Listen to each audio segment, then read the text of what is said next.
Hello friends, அனைவருக்கும் வணக்கம். இந்த வீடியோவில் வந்து பார்த்திங்கன்னா தெரியும், நம்ம விடுற அதாவது முதலீட்டாளர்கள் என்னென்ன மிஸ்டேக் விடுறாங்க, அவங்களுக்கு இருக்கிற வீக்னஸ் என்னன்ற விடயங்களை வந்து பார்ப்போம்.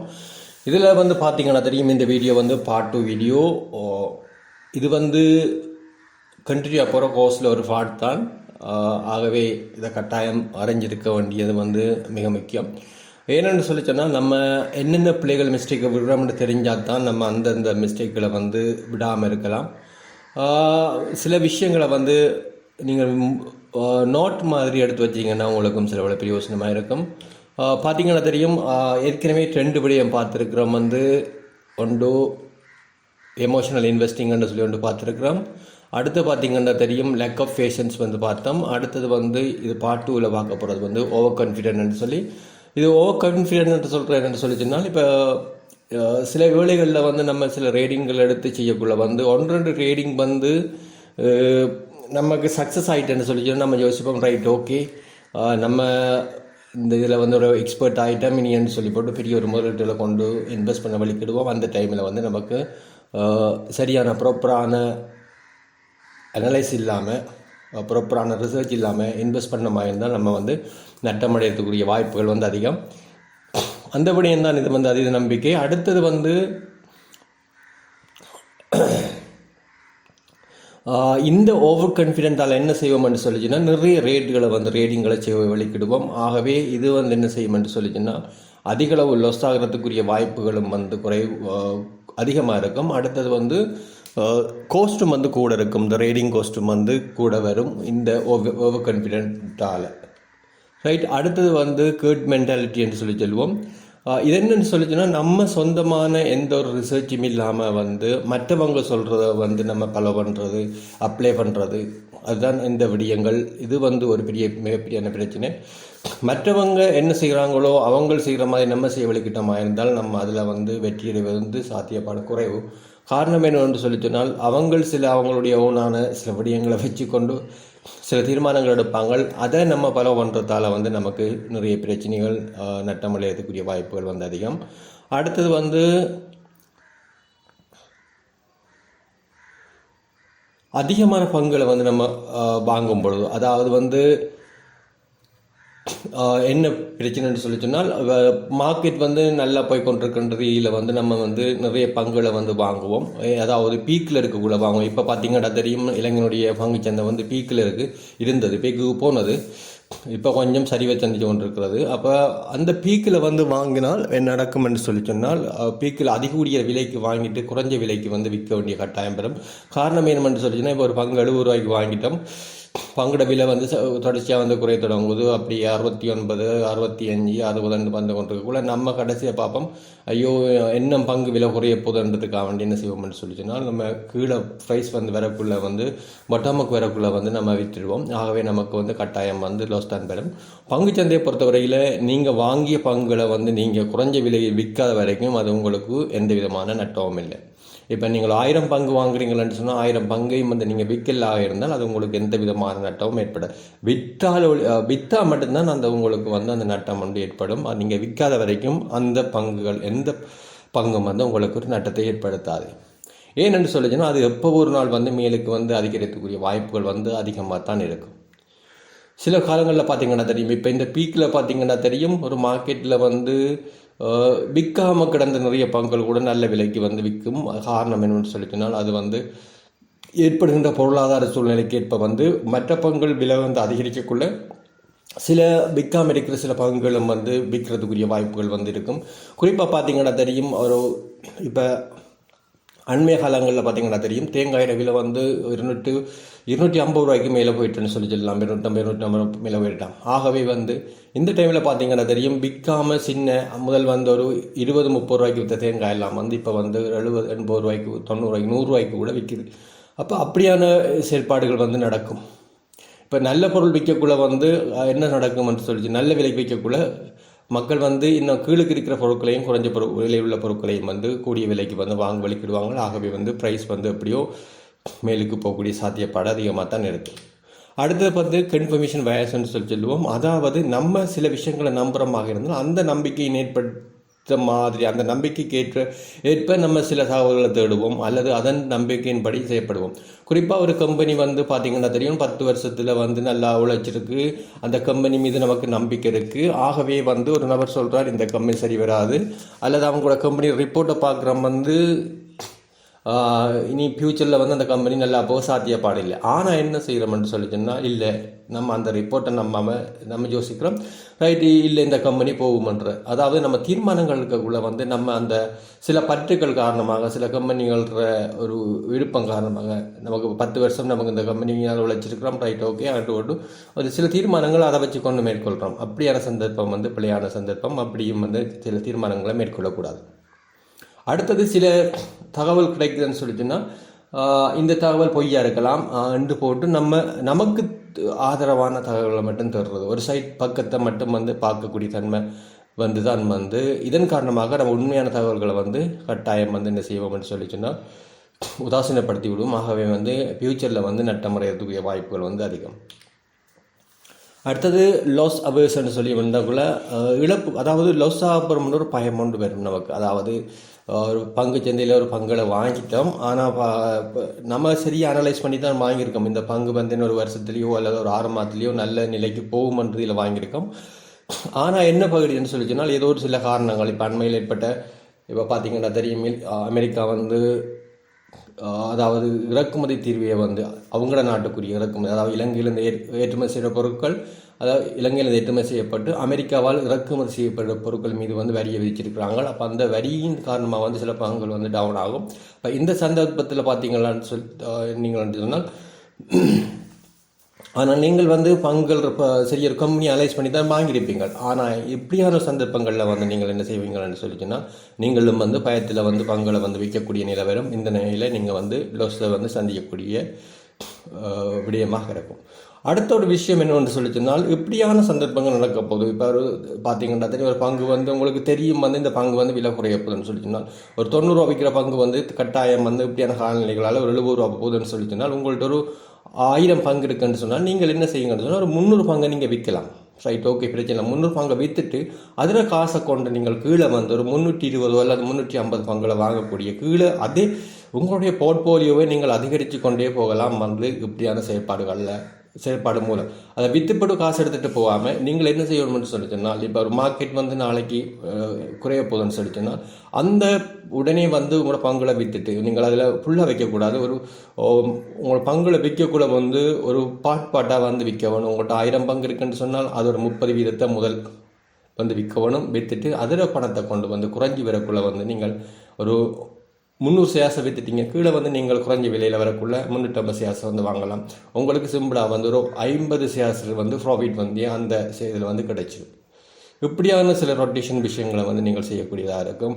அதே மாதிரி உங்களுக்கு ப்ராஃபிட் வந்து வருதுன்னு சொல்லிச்சுனால் நீங்கள் ஒரு 100 ரூபாய்க்கு பங்கு வாங்கிட்டீங்க, 130 ரூபா உங்களுக்கு பங்கு போகுதுன்னு சொல்லி சொன்னால் அந்த டைமில் நீங்கள் குறிப்பிட உங்களுக்கு 30% வந்து அதில் லாபம் இருக்குதுன்னு சொல்லி சொன்னால் அதில் நீங்கள் ஒரு 10%, 20% சேசம் வந்து நீங்கள் விற்று உங்களுக்கு ப்ராஃபிட்டை வந்து வெளியில் கொண்டு வந்துடலாம். திரும்ப இன்னொரு 50-100% அது இருக்குதுன்னு சொன்னால் இன்னொரு 10% அல்ல 20% சேசம் வந்து விற்கலாம். இப்படி வந்து கண்டினியூவாக சேசை வந்து மேலுக்கு போக்குள்ள விற்று கொண்டு போகணும், கீழே வரக்குள்ளே வந்து பை பண்ணி கொண்டு வரணும் சேசை. இப்படி செய்தால் மட்டும்தான் நீங்கள் உங்களுக்கு பங்கு சந்தையில் நீண்ட காலம் நிலைத்திருக்க முடியும், லாபமும் கிடைக்கும். அடுத்தது உங்களுடைய போர்ட்போலியோன்னு சொல்கிற பங்குகள எண்ணிக்கையும் வந்து அதிகரித்து கொண்டு போகும். அடுத்தது வந்து இந்த டைவர்சிஃபிகேஷன் என்று சொல்வோம். பங்குகளில் வந்து இன்வெஸ்ட் பண்ணக்குள்ள ஒரு 2 அல்லது 3 ஒரு பங்கு, இப்போ சில வேளையில் வந்து பார்த்திங்கன்னா தெரியும் ஒரு பங்கில் அல்ல 2 பங்கில் ஒரு 5 பங்கில் வந்து இன்வெஸ்ட் பண்ணுவோம். அப்படியான செயற்பாடு இல்லாமல் குறிப்பிட்ட ஒரு நம்முடைய போர்ட்போலியோ வந்து டைவர்சிட் பண்ணுறது என்னன்னு சொல்லி சொன்னால் பேங்கிங் செக்டர் நிறைய வகையில் டைவர்சிட் பண்ணலாம். வந்து செக்டர் வைஸாக டைவர்சிட் பண்ணலாம், அல்லது நல்ல கம்பெனிகள் வைஸாக வந்து நம்ம டைவர்சிட் பண்ணலாம், பரவலாக்கலாம். உங்களுடைய முதலீட்டுகளை பரவலாக்கலாம். குறிப்பாக வந்து ஹோட்டல் செக்டரில் ஒரு கம்பெனி, அதாவது ஃபைனான்ஸ் செக்டரில் ஒரு இன்சூரன்ஸ் ஒரு கம்பெனி, ஒன்று பிளான்டேஷனில் வந்து ஒரு நல்ல ஒரு கம்பெனி. இப்படி வந்து நம்ம போர்ட்போலியோக்களை வந்து டைவர்சிட் பண்ணக்குள்ள அடுத்தது மெடிக்கல் சைட்டில், அடுத்த ஹெல்த் செக்டரில் இப்படி டைவர்சிட் பண்ணக்குள்ள வந்து என்ன செய்யணும்னா சில காலப்பகுதிகளில் நமக்கு தெரியாமலே சில செக்டர்களோட ப்ரைஸ் வந்து அதிகரிக்கும்.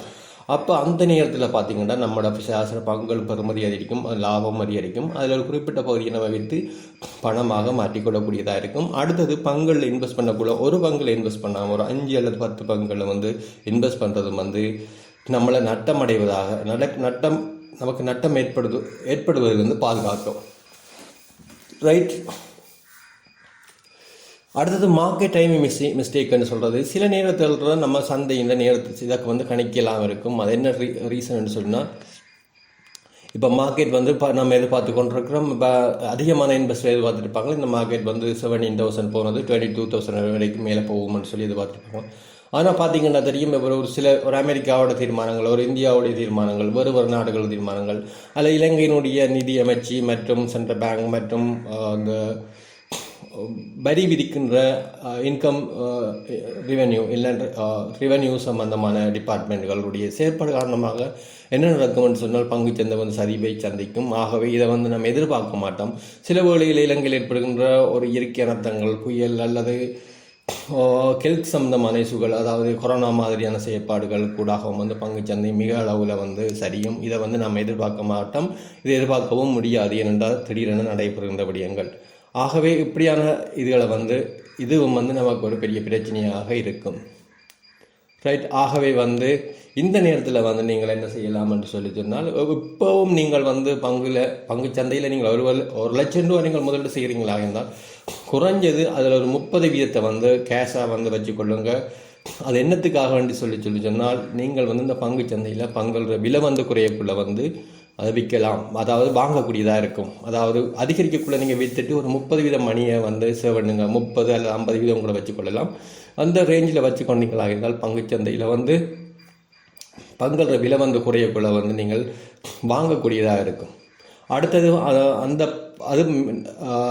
அப்படியான செயற்பாடு, அதாவது அப்படியான அந்த 30% மணியையும் வந்து நீங்கள் கையில் வச்சுக்க வேண்டிய அவசியம் இல்லை. அல்லது வேறு சின்ன முதலீடுகள், அதாவது வங்கியில் இருக்கிற சேமிப்பாக இருக்கலாம், அல்லது ஒரு நாள் அல்லது 2 நாள் எடுக்கக்கூடிய மாதிரியான ஃபிக்ஸெட்டில் வந்து நீங்கள் போட்டு வச்சுக்கொள்ளலாம். அல்லது 1 மந்த் ஃபிக்ஸெட்டை போட்டாலும் எடுக்கக்கூடிய மாதிரி, அதாவது அடுத்த நாளோ அல்ல அடுத்த 2 தினங்களுக்குள்ளே நம்ம எடுக்கக்கூடிய மாதிரி லிக்விட் கூடிய, அதாவது திரவநிலை கூடிய முதலீடுகளில் நீங்கள் வச்சுருந்தீங்களாக இருந்தால் பங்குச்சந்தையில் வந்து பங்களின் விலை வந்து குறையக்குள்ளே வந்து நீங்கள் அந்த காசை எடுத்துக்கொண்டு வந்து நீங்கள் முதலீடு செய்யக்கூடியதாக இருக்கும். அடுத்தது பார்த்தீங்கன்னா தெரியும், சில தகவல்கள், அதாவது ஃபண்டமெண்டல் டேட்டாக்களை வந்து நம்ம வந்து என்ன செய்கிறோம்னு சொன்னால் அலர்ட் செஞ்சுறது, நமக்கு கிடைக்கின்ற தகவல்கள் அலர்ட் செஞ்சுறது. அதே நேரம் வந்து சில வதந்திகள், சில தகவல் அடிப்படையிலேயும் முதலீடு செய்வது. சில வழியில் பார்த்தீங்கன்னா தெரியும், சில வந்து நீங்கள் சோசியல் மீடியாவாக இருக்கலாம் அல்லது சில ஃபோரம்கள் எடுக்கலாம், பார்த்தீங்கன்னா தெரியும் சில பேர் சில தகவல் எந்த அடிப்படையும் இல்லாமல் இந்த கம்பெனியுடைய ஷேர்ஸ் வந்து இப்படி போகும் என்று சொல்லி ஒரு ப்ரொமோட் பண்ணி கொண்டு இருப்பாங்க.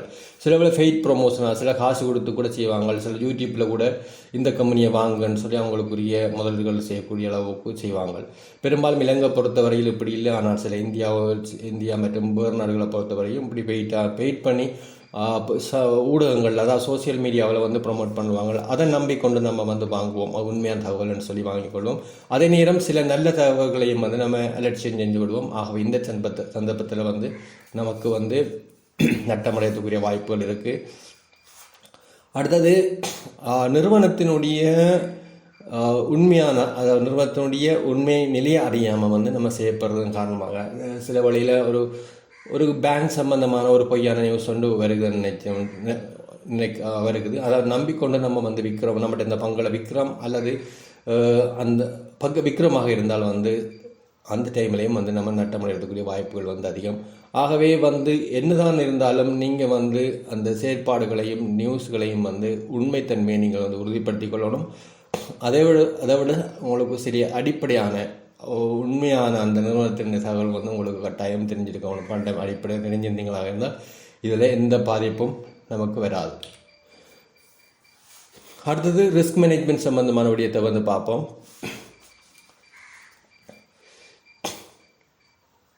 அதாவது இதில் வந்து பெரும்பாலும் நம்ம இலங்கை பங்கு சந்தையை பொறுத்த வரைக்கும் ஸ்டாப் லாஸ்ன்றது, பொசிஷன் ஜீசிங்கன்ற விடுதல் வந்து பெருசாக இல்லை.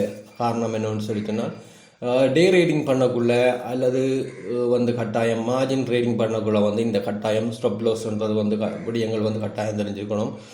அதாவது நாங்கள் எவ்வளவுக்கு ப்ரைஸ் வாங்க போகிறோம், எவ்வளவுக்கு விற்க போகிறோம், எவ்வளவுக்கு ஸ்டாப் லாஸ் அடிக்க போகிறோம்ன்ற விடயம் தெரிஞ்சால் மட்டும்தான் வந்து நம்ம அந்த குறிப்பிட்ட வந்து பங்கை வந்து வாங்க வேணும். இதில் கூட வந்து இந்த கிரிப்டோவிலையும் வந்து நம்ம இதை யூஸ் பண்ணுவோம். ஸ்டாப் லாஸ் எங்கே பாவிக்கிறது, என்ன மாதிரி என்னன்ற விடயங்கள் வந்து பார்ப்போம். அடுத்தது எவ்வளவு ஸ்டாப் லாஸை வந்து நம்ம தாங்கக்கூடிய தன்மை இருக்குது, ரிஸ்க்கை வந்து தாங்க முடியும். நம்ம 10 ரூபா ஈடுபடுத்துகிற மாதிரி இருந்தால் 0.5 50% தான் 50.5, அதாவது இப்படி எடுங்களேன், ஒரு 10,000 ரூபா வந்து நான் ஒரு முதலீடு செய்கிறேன் இருந்தால் நமக்கு ஒரு 500 ரூபா தான் நம்ம இந்த லோஸை தாங்கலாம் என்று சொல்கிற அந்த விடயம். அதுக்கு வந்து நீங்கள் அப்படின்னு சொல்லி சொன்னால் நீங்கள் 9,500 ரூபாயில் வந்து நீங்கள் ஸ்டாப் லாஸ் அடித்தீங்களாக இருந்தால் உங்களுக்கு வந்து 500 ரூபா லாஸ் ஆகும்.